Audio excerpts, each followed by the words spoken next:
د لوی سپېڅلي څښتن تعالی په سپېڅلي نامه ټولو قدرمنو لیدونکو اوریدونکو ته سلامونه او درناوی. څوک چې به اوس په دې وخت کې موږ په ژوندۍ بڼه ګوري او که څوک موږ وروسته ګوري، یو ځل بیا هم سلامونه. ملګرو، څنګه چې تاسو ته معلومه ده، نن به زه تاسو سره په یو درې موضوعګانې دي، په دې به سره لنډ خبرې کوم. وروسته ما سره په سټوډیو کې بیا اساس هم راځي، خو لومړی زه یو څو خبرې کوم چې دا موضوع داسې ده: د افغانۍ ارزښت او د افغانستان اقتصادي حالات، بیا د پنجابي میډیا تبلیغات، شاوخوا 80 میلیونه پښتانه او د پښتو ژبه د پنجاب په محکومیت کې. نو په دې باندې به د خیر سره خبرې کوو. وروسته اساس هم په سټوډیو کې ما سره یو ځای کیږي. خو د هغې نه مخکې چې خبرې وکړو، زه دا د پنجاب میډیا ډیره څارم. هغه خپله هم د افغانستان د اقتصاد او ځینې نورو اړوندونو باندې د افغانستان په اړوند باندې ډېرې خبرې کوي. یوه خبره دا وکړه چې دا خو له زما هېڅ خوښه نه شوه، هغه لکه دوی دا خبره کوي چې دغه دی چې هر لکه چې دا اوسنی حکومت چې په افغانستان کې راغی د طالبانو، نو چې هر څوک، هر ملک یا هر هیواد غواړي چې د طالبانو سره خبره وکړي، نو لاره به د اسلام آباد وي، چې دا خپله لکه یو قسم د یو پردي هیواد کې مداخله کول دي. زه خو اول بیرته دا وایم چې تاسې که د طالبانو چې کوم وخت کې جګړه کوله افغانستان کې د امریکایانو سره په جګړه کې اخته وو، نو تاسې هغې سره مرسته نه ده کړې، ځکه که مرسته کړې خو چین، روسیه او د نورو هیوادونو به ورسره کړي، ځکه تاسو خو د څو لسیزو راهیسې خپله جولۍ د خیرات کله یو هیواد پسې وړئ، کله بل هیواد پسې وړئ، خپله اقتصادي وضع خرابه ده، تاسې خپله دا کار په خپل سر نه شو کولی. نو که طالبانو سره مرسته کړي یا طالبان چا سپورټ کړي، نو چین، روس او ځینې نور عربي هیوادونه به کړي، او تاسو به هم په دې کې خپل مالوالی، لکه څنګه چې موږ په د جهاد په وخت کې د مجاهدینو سره به څه مرستې کېدلې، د هغې به تقریبا 90% تاسې اخیستلی، هر رقم مرستې، که هغه به فوزي وي او که هغه به مالي وي، نو په هغې کې هم تاسې خپله برخه اخیستله، او خپل دغه چې تاسې ورته د ارمي وی او ځینې ورته کفري ارمي وی، د دې دپاره به هم په تجهیزات یا اسلحه به هم ورته پرې اخیستله. په دې به زه خبرې کوم، خو د هغې دا خبرې هم تاسې سره کړم. په افغانستان کې چې هر لکه خلک په قدرت کې راځي یا په حکومت کې راځي، که طالبي کې نوري، که د هر ځای نه راشي، خو چې د افغانستان خاورې ته را داخله شي، دا یو آزاده خاوره ده او د دې په فضا کې میشي، هغه به هېڅکله د چا غلامي نه قبلوي. که هغه هر څوک وي، بیا به هغه ازادې فیصلې کوي. که طالبان دلته راځي، که مخکې هغه بل حکومت چې جوړ شو هغه، که هر حکومت وي، نو انشاءالله تعالی د دې فیصلې به ازادي. او بلکې تاسې ته لا یو دغه شته چې انشاءالله تعالی، ځکه چې خپله د پښتونخوا پښتانه هم راویښ شوي دي او په دې پوهېږي چې پنجابي دغه کوم ارمي چې ده، دا یو سیکولر ارمي ده او دا همیشه د اسلام په ضد باندې ولاړ دی. ځکه تاسو چې طالبانو سره کوم وضع هغه تاسو ته سلوک وي، او هغه هم کله څومره کلی هغه خپله هم طالبان هېڅکله نه شي هېرولی، ځکه همدا طالبانو خپله مشره په خپل کتاب کې لیکلي دي چې طالبان یا نور عرب مسلمانان په امریکې یا په خرڅ کړي دي، په ډالرو په خاطر مې خرڅ کړي دي، چې افغانستان چې دغه کفري دغه کوم دغه چې دی ارمي چې دې ته په بودیجه برابره شي یا پاکستان ته برابره شي. وروره پښتنو ته زه بیا خپله تکرار کوم، هغوی دا څنګه تکرار کوي. موږ که پاکستان یادو یا پنجابي ارمي یا اسټبلیشمنټ زه یادوم، د هغې نه زما مقصد پنجاب او د هغې ارمي ده. تاسې پښتانه یاستئ، په خپله خاوره، پښتنه خاوره باندې آباد یاستئ، دا خاوره تاسې له پنجاب په ډالۍ کې نه ده درکړې. نو د دې په خاطر باندې زه همیشه دا یوه خبره لږه ډېره کوم. ما سره په سټوډیو کې هغې موجود دي، د دې په خاطر باندې زه تاسو سره هغه یوه ویډیو هم شریک کوم. د نجم سیټي بیا هغه د اقتصاد مسلې ته موږ راځو، خو زه هغه پاس سټوډیو ته راخېږم، بیا د خپلې خبرو ته دوام ورکوم، خبرې نه ودرو. نو دغه نجم سیټي نن لکه د دې دا ویډیو به زه ورسره شریکه کړم، بیا به یو څه خبرې جو کہ ہونے جا رہی ہے اگلے 2 weeks کے اندر. ہیومینیٹیرین کرائسس ہونے جا رہی ہے. مارکیٹس آر گوئنگ ٹو کریش اینڈ فوڈ شارٹیجز، پیٹرول شارٹیجز، یہ ساری چیزیں ہوں گی because there's no money to pay. State Bank is finished, gone. Banks میں کچھ نہیں ہے. نجم سیټي وایي چې لکه که په د 2 هفتو کې یو صحیح حکومت په افغانستان کې جوړ نشي چې هغه ټول شموله وي، نو یو اقتصادي بحران راځي. بلکې دا خبره سمه ده، هغه وایي کوم نو په دې باندې موږ ټول پوهېږو، ځکه چې د افغانۍ قیمت هم ورځ تر ورځه لاندې راځي. هغه کومې پیسې چې وي، هغه کوم ډالر چې وو، هغه تقریبا 9 میلیارده نه زیات دي، 9 او 10 میلیارده شاوخوا دي، چې هغه کنګل شوي دي په امریکې کې. مقصد دا دی چې هغه اوس د اوسني د طالبانو حکومت ته نه ورکوي. نو دې په خاطر باندې دا وایي چې هغه دغه چې د روپۍ قیمت یا قدر چې دی هغه لاندې را روان دی، او مخکې چې یوه افغانۍ تقریبا 2 وه، هغه اوس په 1.5 را رسېدلې ده، او دا کېدلی شي نور هم لاندې راشي. وایي که دوی که خپله هغه دوی داسې ټول شموله حکومت جوړ نه شي، نو طالبانو باندې به هغه کومکونه هغه دغه چې دغه پیسې دا به هر هېواد د طرفه ودرېږي، او دا به داسې شي چې د پیسې قیمت به لاندې ځي، نو دوی سره به پیسې نه، که پیسې نور چاپ کوي، نو بیا دغه یوه دا اوس چې تقریبا یوه افغانۍ چې کوم د 2 روپو برابره ده، دا به وایي بیا د 500 د پاکستان د 500 برابر شي، بیا به د 1 روپۍ نه نیمه افغانۍ جوړېږي. نو دې بیا د خبرو دوام ورکړو. نو پکار ده چې طالبان زر تر زره حکومت خپل جوړ کړي. تاسو دا لکه نور هم در باندې اورم به لے گئے اور لوگوں کی تنخواہیں دینی ہے، کہاں سے دیں گے؟ چھاپیں گے پیسے. تو پھر تو اگر پیسے چھاپ دیے تو پھر آپ یہ شروع ہوا ہے کہ 1 افغانی 2 پاکستانی روپے کے قریب تھا، اب میں نے سنا ہے کہ وہ 1 کے قریب آ گیا ہے، اور اب یہ جائے گا 50 پیسے پہ جائے گا یہ. اور بالکل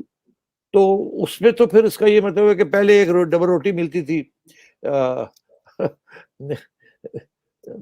سے 1 افغانی کی، جس کے 2 روپے پیچھے ہوتے تھے، تو اب اس کے پیچھے 50 پیسے ہوں گے، تو وہ 1 افغانی کی نہیں، وہ 4 ہوتے ہو. یہ وہ افغانستان نہیں ہے جس میں خدا به داسې وایي که نه، لکه که بیا دغه د دیو نورې پیسې چاپ کړي، نو د پیسې قیمت به نور هم لاندې راشي، او چې کله د پیسې قیمت لاندې راځي، نو همیشه په هغه هېوادونو کې بې قیمتي راځي، او لکه نورې ستونزې پیدا کېږي، غربت پکې زیاتېږي، پیسې دغه شیانو قیمت جګ ځي، او معاشونه هماغومره، نو بیا په غریبي چې ده په خلکو کې خورېږي. نو بیا دا د دې خبرو وروسته بیا د یو څه نور د آپ آئے تھے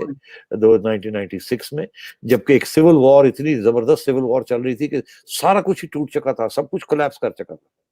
اب تو امریکنوں نے وہاں بہت کچھ کیا ہے نا جی، کچھ انڈینز نے کیا ہے، کچھ اسپتال بنا دیے، سڑکیں بنا دی، اور امریکنوں نے اتنے پیسے لگائے ہیں کچھ فوج کے اوپر. بله خبره دا وکړه چې طالبان چې اوس دا ځلې راغلي دي، وایي هغه پخوا چې کوم وخت راغلي وو په هغه 90 کې، وایي هغه او دې کې ډېر فرق دی. په طالبان وایي چې موږ ډېر بدل شوي، وایي که طالبان بدل شوي دي، نو خپله افغانستان کې ډېر بدلون راغلی دی. دا اوس وایي 20 کاله پخوانی افغانستان نه دی، دلته ډېر زیات پرمختګونه شوي دي، وایي امریکا دلته ډېرې پیسې لګولې دي په سړکونو باندې، په نوې ټکنالوژي باندې، خاص کر په هغه عسکري قوه باندې، نو دوی ډېرې پیسې دلته مصرف کړي. بیا وایي هند هم په ځینې شیانو کې پیسې مصرف کړي دي. دا پخوانی افغانستان هم نه دی، او پخوانی طالبان هم نه دي. دوستو دا آخرنۍ یو څو خبرې باندې एकदम بس بیا دا پروګرام ختم فوج کے اوپر اور ہتھیاروں کے اوپر،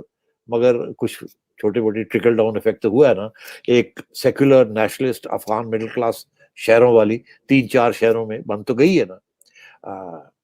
اینڈ وہ اس میں اب تعلیم میں بھی انجینئرز بن گئے، یہ ہو گیا وہ ہو گیا، تو وہ سارے تو نہیں بھاگیں گے نا، دے آل نیڈ جابس. تو میں یہ سمجھتا ہوں کہ یہ افغانستان 2.0 ہے اینڈ طالبان 2.0 ہے. اب دیکھنا یہ ہے کہ ہاؤ دا وایي چې دغه د اوس په افغانستان کې خپله میډل کلاس جوړ شوی دی، میډل کلاس نیشنلیست، خو دوی ورته سیکولر ویل. دا چې په افغانستان کې سیکولر خلک بیخي شته نه دي، خو دا ویل چې هغه نیشنلیست سیکولر کلاس جوړ شوی دی په افغانستان کې، ځکه وایي هغې ټول تعلیمونه کړي چې پکې انجینران دي، ډاکټران دي،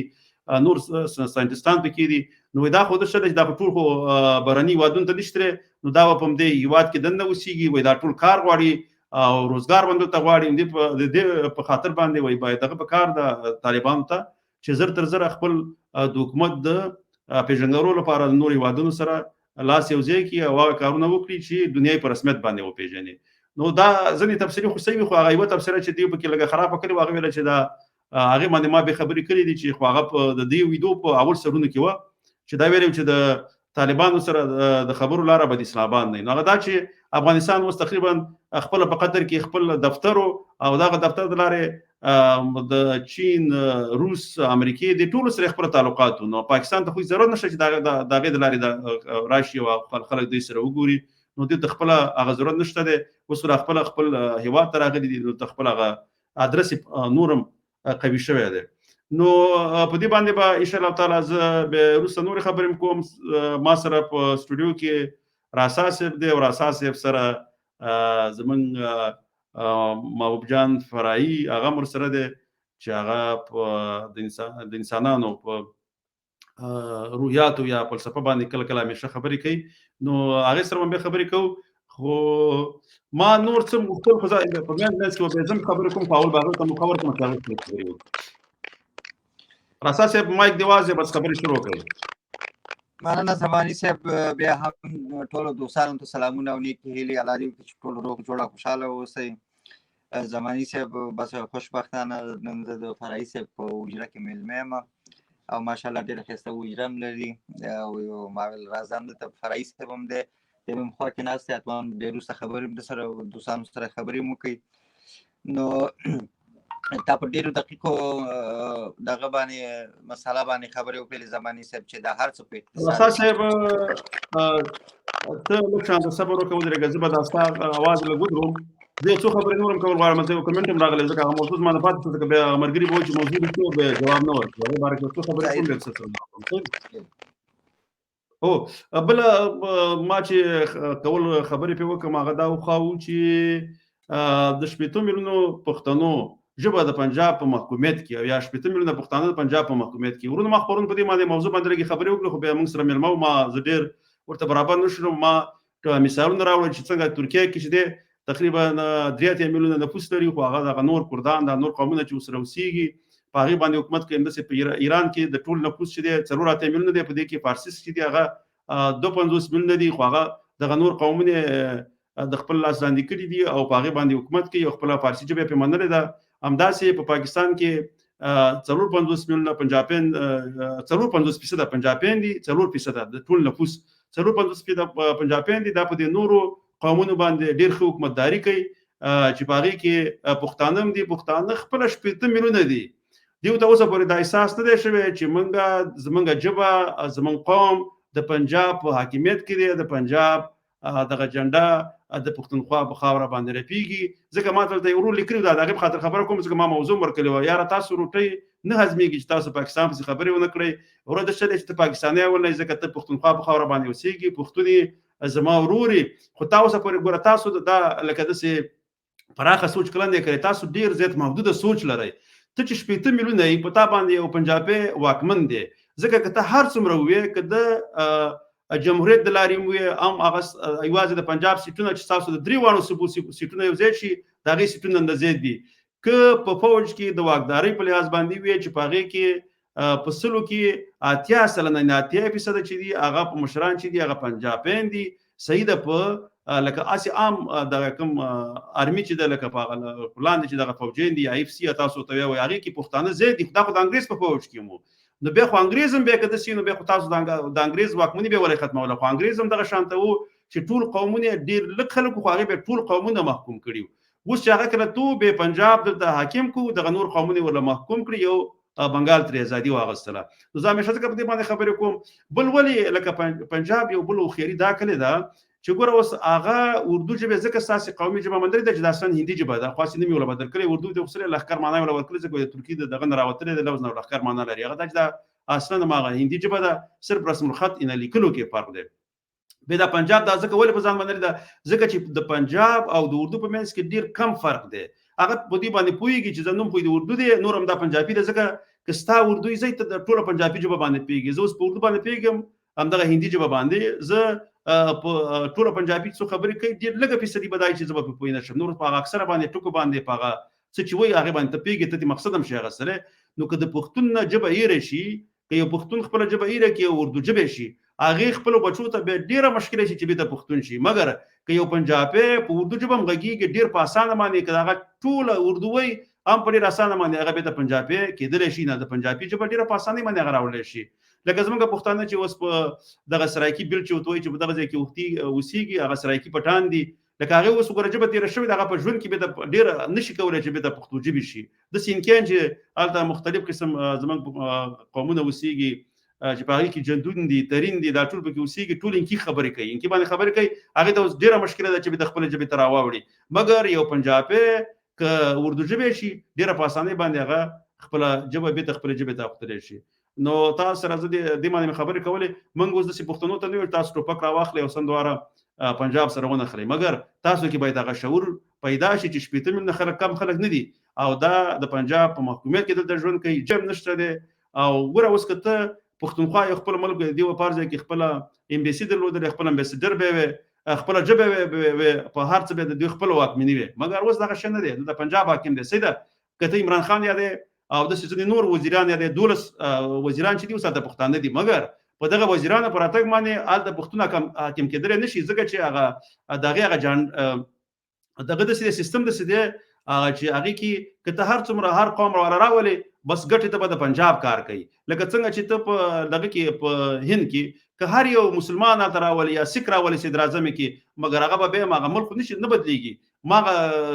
کوم سیستم چې دغه په ماغه هندو سیستم د څه کته په امریکا کې یو تورپوست راولي هغه هیڅ کله د تورپوست حکومتداري ته نشي راځي حکومتداري او سیستم به کې ماغه څه چې سپینان غواړي ماغه به کې چلیږي دا ستاسو سوال جواب نو هغه زما دوه موضوع چې ورکړی په هغه ما پوره خبرې وکړې ځکه چې نو وخت زه موضوع مونږ ورکو باید زه باغې باندې اول خپل تفسیر وکم هغه موضوع لګو څېړم ما خپل خبرې کړې اوس بر اساس خبرې کوي او زه به هغه مایک واس کوم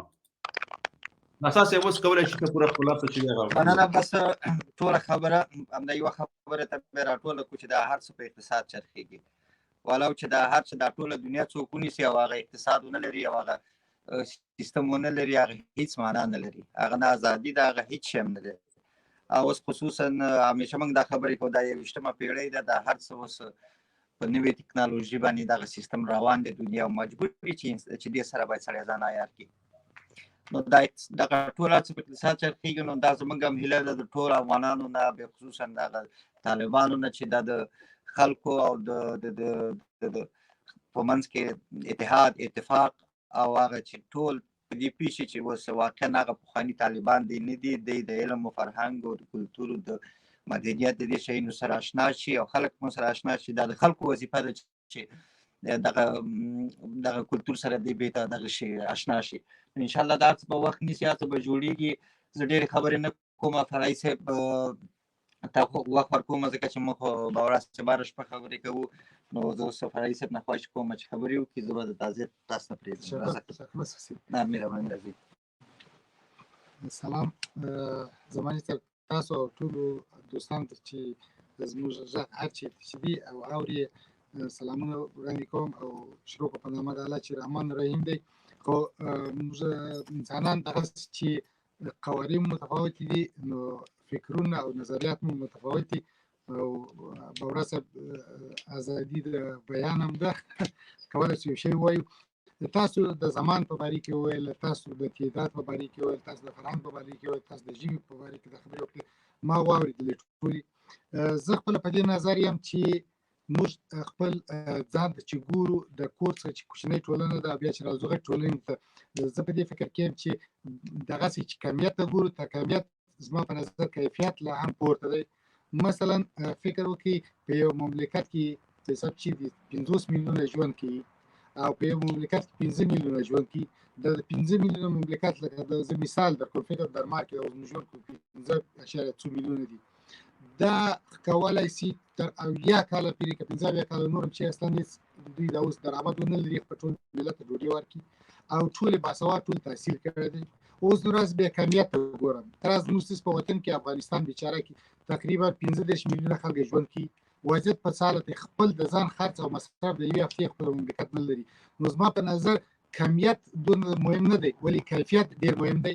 دا که په حساب کم قوم یا کم ژبه یا کم څوک ډیر کلج دي هغه هیڅ کوم مهمت نه لري ولی کیفیت که سړی پورته یوسي هغه په حساب کولی در چا سره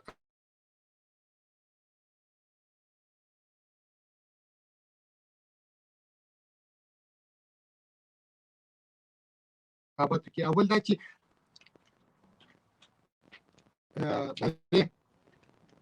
ځکه راځي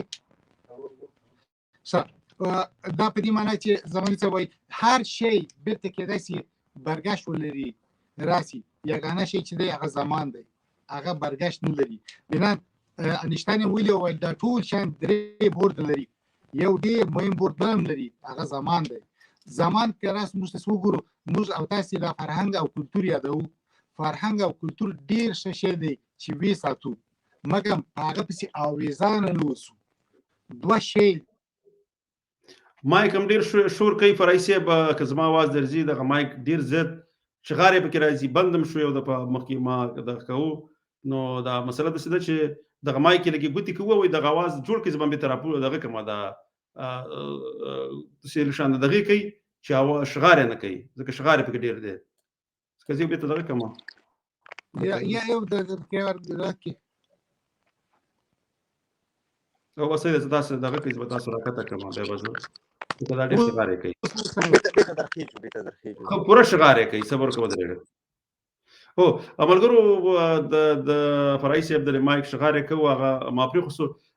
زه اسې د لونګې په سر د دې په لکه دغه د یو لطیفه د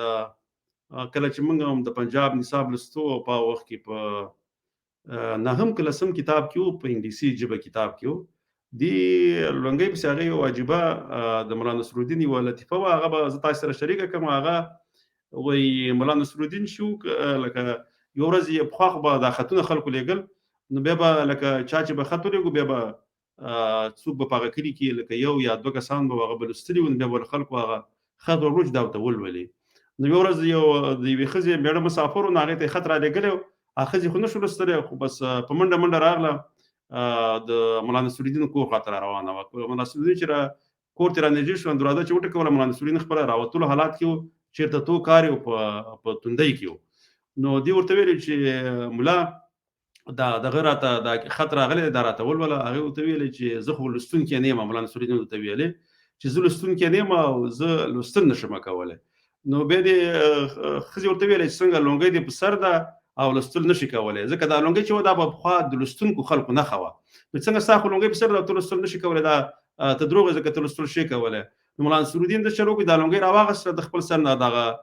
زنانه په سر باندې کېوخسله بیا ورته ویله چې زه دا لونګۍ خو مې ستا په سر کېوخسله اوس دا خط دې په خپله ویوه ځکه چې ته داسې وایې دا د لوستلو نښه ده نه بس بس ته خپله ولوله نو دا چې دا خو د افغانانو او د ځینې مسلمانانو او بیا خاص کر د پښتنو نښه هم ده نو دې پسې هغه دغې لیکلې وه او پخوا چې به تعلیم یافته خلک وو او لوستل به یې شو کولی د هغې دپاره به هم دا د پګړۍ به یې په سر کړې وه دلته ځینې کومنټونه دي به دا وګورم که دغې بیا پروګرام بس کوو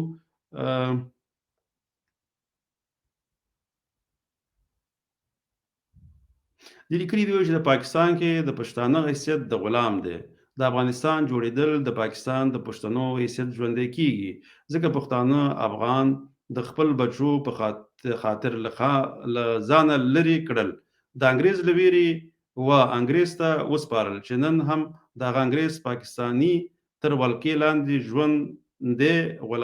غلامان دي ژوندي غلامان دي ځکه دا له شان دغه دی خو جمال خان ورور دا دغه رالیږلی د چلې وروره تر څو پورې چې پښتنو کې دا هیڅ پیدا نه شي چې خپله په دې پوه نه شي چې موږ په غلامۍ کې ژوند تېروو نو بل څوک دوی د خپلواکي نشي اخیستلی خو یوه خبره زه کوم په دې کې اوس په دې باندې بلوچان ورونه پوه شوي دي که موږ وګورو سیپیک چې جوړېږي سیپیک چینایان جوړوي او په ګوادر کې جوړېږي د بلوچستان په خاوره باندې پاکستان 15% خاوره چې دا د بلوچ خاوره ده خو مګر نفوس لحاظه بلوچان په ټولو کې کم دي پخوا یو وخت کې چې ما لوستلي په هغه کې تقریبا د 11-12 میلیونه اوس نه پوهېږم چې اوس به څومره بلوچستان نفوس ډېر کم و په دې کې بیا پښتانه هم ورسره وو اوس به زیات شوي ځکه هغه وخت کې تقریبا یو 13 کاله مخکې وو نو بېرته مې لکه اپډېټ کړی نه دی خو زه خیر بیا زه وګورم نو په هغې کې چې دی د بلوچو نفوس چې دی هغه ډېر زیات کم دی نو کله ګوادر جوړ شو او چینایان دلته دغه اقتصادي پروژې راوړلې په ګوادر کې بلوچستان کې نو د دې دپاره به د پنجاب چې دی هغه لوستونکي هلته ډېر دي هغه به هلته کار له راځي روزګار له به راځي نو 160 میلیونه نفوس نه ډېر لري پنجاب خاوره کمه ده خو نفوس 160 میلیونه ډېر دی نو که چېرته دغه 15 میلیونه په دغه ته راغله دی بلوچستان ته نو د بلوچستان هغه د نفوس په لحاظ باندې چې کوم اوس بلوچان دي پښتانه موسیقي خو خیر هغه په خپله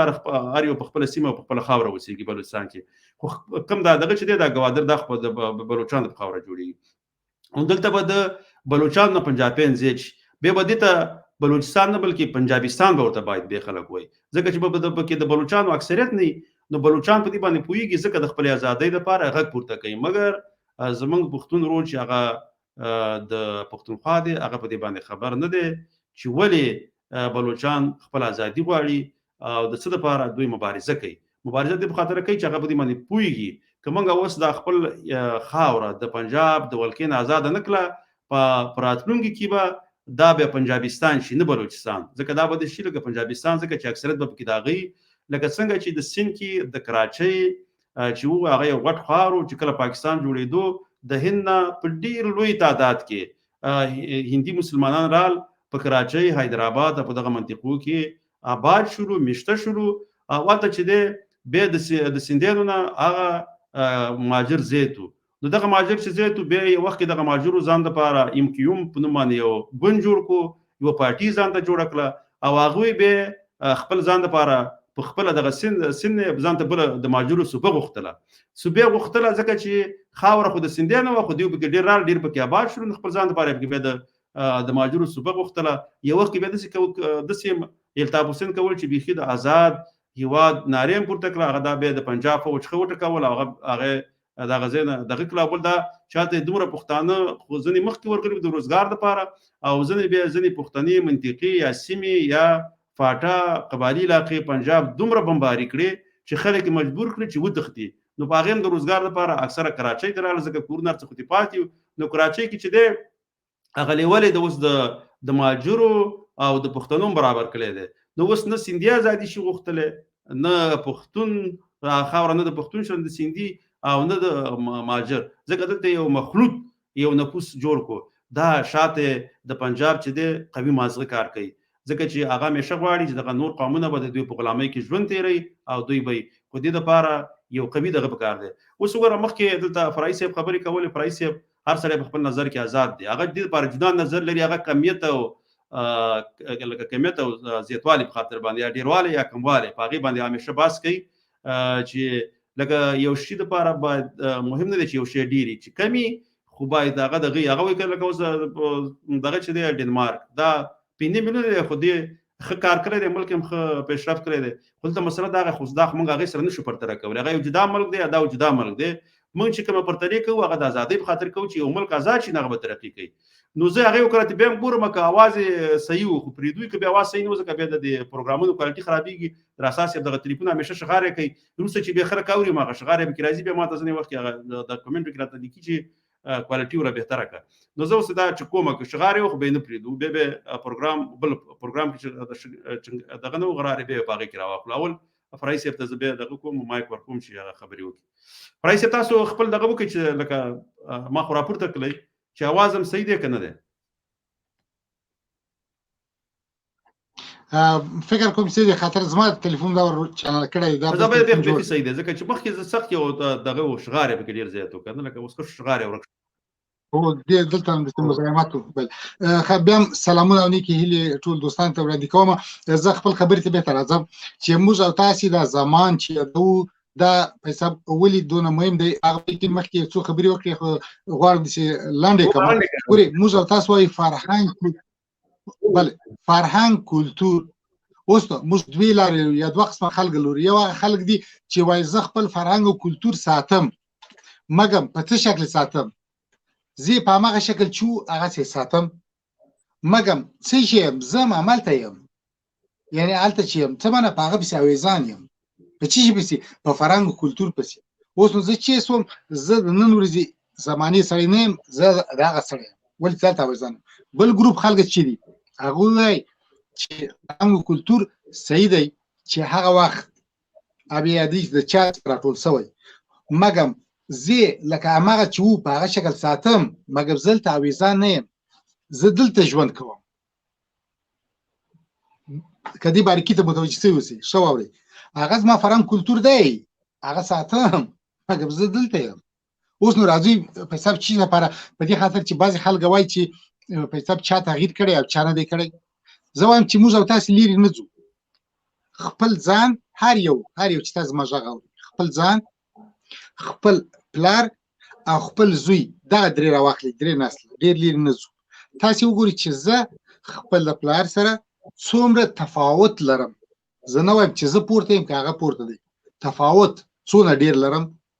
بیا وګورم چې زه خپل د زوی سره څونه تفاوت لرم. فرایي صاحب دغه د اقتصادي موضوع ته راشه او دغه ته راشه، لکه ځکه چې موضوع ما پاس لیکلې ده چې د هغې مطابق نه، خو تاسو څو یادې کړلې چې په حساب زمان مو یاد کړئ، نه پیشرفت زمان کې نشه دي کې دی لکه د افغاني ارزښت او افغانستان اقتصاد د پنجابي میډیا تبلیغات شاوخوا 80 میلیونه پښتو ژبه د پنجاب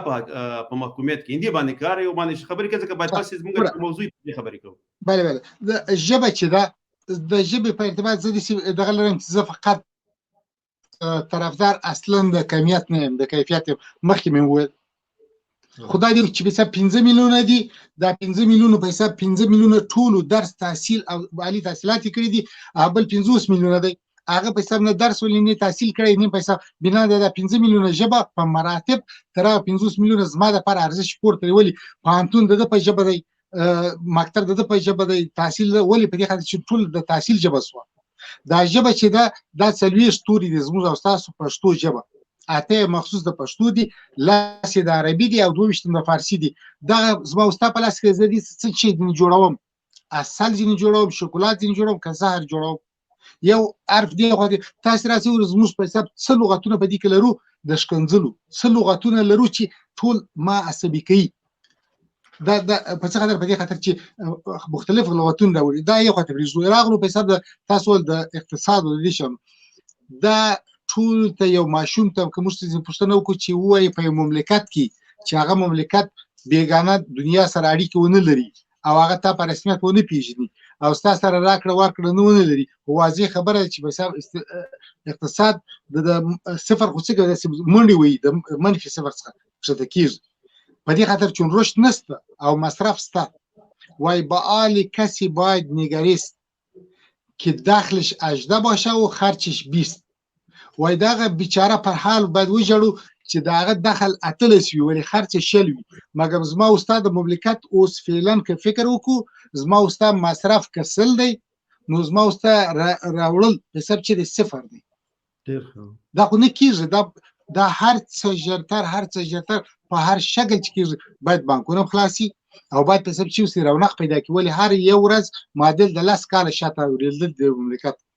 نو په دې خاطر دا یو ډیر بد خبر دی چې موږ او تاسو پیسې واقعا شاته ولېږي او تبلیغات چې به ورسره وي چې لکه دا زموږ په حساب نااله امسایګان چې دوی تبلیغات ورسره کوي او د بل خوا څخه په حساب سوشل میډیا ټول لري نو د یو خوا څخه دا شي کیږي د یو خوا څخه په حساب دغه ارزش څه درځي ولی چون زه یو تاجر یم، زه یو عادي سړی یم، زه په یو دید ګورم د خپل پیسو ته د منفي نو بنان زه چې کوم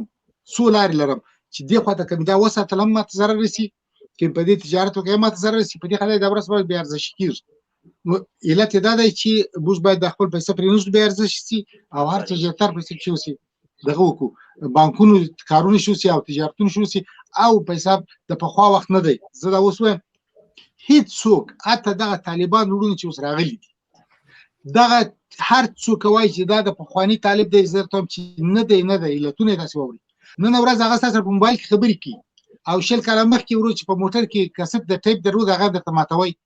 نو بنا چې د زمانه تغییر کړی ده. دغه زموږ د اوسنی طالبان چې راغلي دغه هر یو زما خبر کاوري وادي ولي ستاسو زامن او تاسو فرق کیږي دغه چې تخپل پلار سره فرق کیږي. زما استاد پلار ته ویلی وای چې موبایل د څه شي دی هغه د سیو چې کفري خبرې مکو دا څه وای دا موږ امکان لري مګر نن ورځ د اوس مشت په ژوندۍ بڼه خبرې کوو په ټول دنیا کې دا چې به زما استاد زوی د راځي ابه بيخي بل شي دي ګران دوستان. یعنی ما خپل په سترګو ولید د بي بي سي خبرنګار په اسپانیا کې دغه د ای ټي یا د نوې ټکنالوژي نمایشګاوه د ول په دې خاطر چې کورونا دی زتلای نسم مګم زلته يم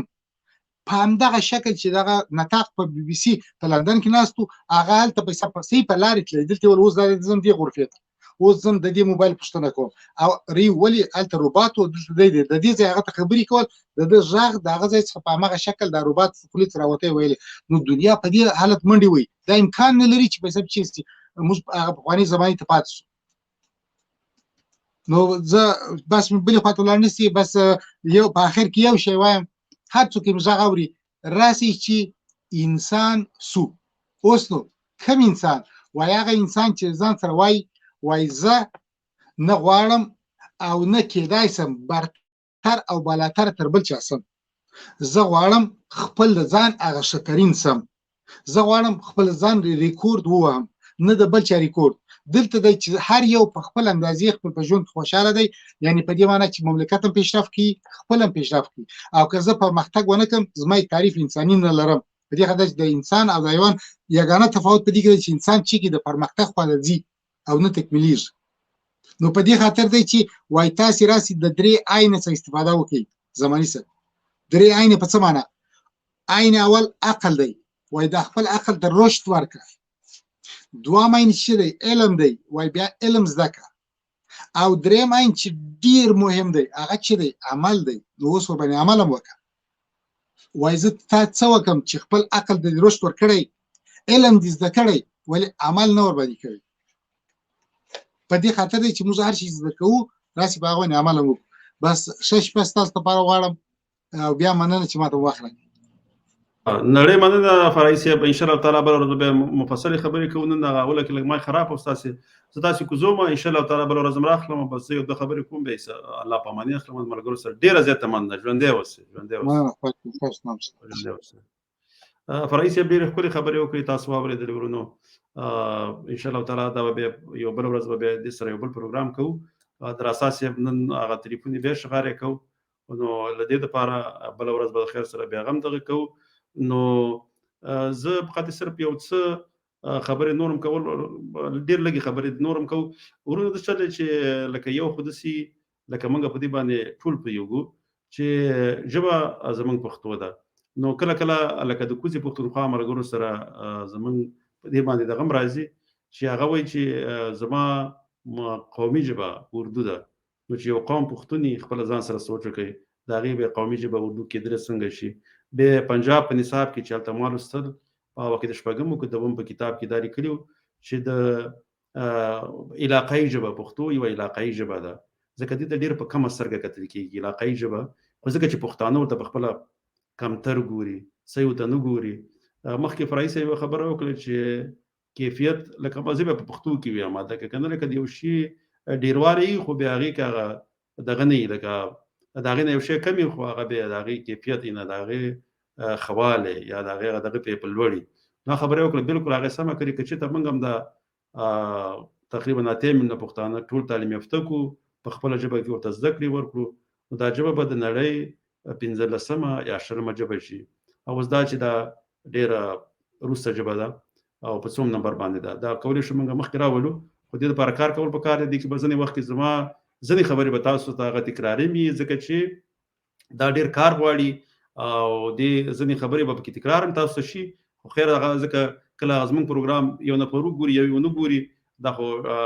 8 میلیونه نفوس دی. نو زه غواړم چې ټول خاص کر نوي کول ته نوي ځوانانو ته دا خپل پیغام ورسوو. دې کې به ځینې وخت کې ځینې ملګري پکې یوه نیمه کنځل هم کوي، هغه په ما باندې تاثیر نه کوي ځکه کنځلې هغه خپله کورنۍ تربیه ښکاره کوي. دا په څه رقم کورنۍ کې رالوی شوی دی او کور کې په کوم اساس باندې دا رالوی شوی دی. اول خو که څوک پښتون نه کنځلې کوي، صرف انتقاد یا نیوکه به یې کوي، نو هغه د هغې خپله کورنۍ تربیه دی. موږ چې د پښتو ژبې دپاره څه کېږي هغه به ویو او څه چې ملت جوړونې دپاره کېږي د قوم جوړونې په خاطر باندې هغه کېږي. ځکه اوس نور ځینې وخت کې موږ هر قوم کې نشنلیستان که ملا هم دی نشنلیست دی، که اسې سیکولر دی هغه هم نشنلیست دی، او که هر یو یي د هغه قوم وګړی نشنلیست دی، مګر پښتون کې چې دی نه سیکولر صحیح نشنلیست دی ځکه هغه هم صرف د جب او د خپل ځان د مفاداتو دپاره کار کوي یا ګټو دپاره کار کوي. ملا چې دی هغه هم نشنلیست نه دی، هغه به لکه هغې کې هم هغه دغه پکې نشته، خپل قومیت دپاره کار نه کوي. مګر زه دې ته کله کله همیشه دا یوه خبره کوم چې تاسو کله دا خبره کوئ خو چې کله بیا خپله د ورور سره ستاسو معامله راشي، لکه یو کور کې دوه ورونه اوسېږي خو چې کله هغه جدا کېږي د خپل ورور سره د ذرې حساب کوي او په خپل مال کې ترې برخه غواړي. مګر پښتون په اجتماعیت کې په قومیت کې چې کوم شی د ټول قوم وي هغې کې دا به حساب نه کوي، صرف فقط د هغه شي کې حساب کوي لکه د پنجابي سره چې هغه صرف د خپل جیب ګټې لاسته راوړي، هغې نه خواته بیا دا پسې نور مخې ته نه ځي. خو ځکه چې هغه قوم ته د قوم په سترګه نه ګوري، چې کله دې کې قومیت پیدا شو هم به قوم پرمختګ وکړي، هم به ژبه پرمختګ وکړي، هم به دا خپله پرمختګ وکړي. نو ابراهیم ورور ما ته مخکې یو میسج رالیږلی و، زه هغه لږ ویم ځکه اول خو ته سلام کوم. تر مغولو پښتانه په توره ښه دي، که په عقل لږ هوښیار وې څه به ښه وې. خوشحال خان خټک بابا دا د هغې شعر رالیږلی و ابراهیم خان موږ ته. نړۍ مننه ابراهیم خان وروره، تاسو هم خپل کار کوئ پښتو ژبې ته الله هم کامیابه بریالي لره. نور هم ډېر میسجونه دي خو زه اوس وخت کم دی او دومره وخت نشته دی ان شاء الله تعالی. خو مونږ زه یوه خبره د اخرنۍ خپله خبره زه وکړم. دلته زه نه د کوم حزب طرفدار یم نه د کوم مشر طرفدار یم. زه صرف هغه خبره کوم چې هغې کې د پښتنو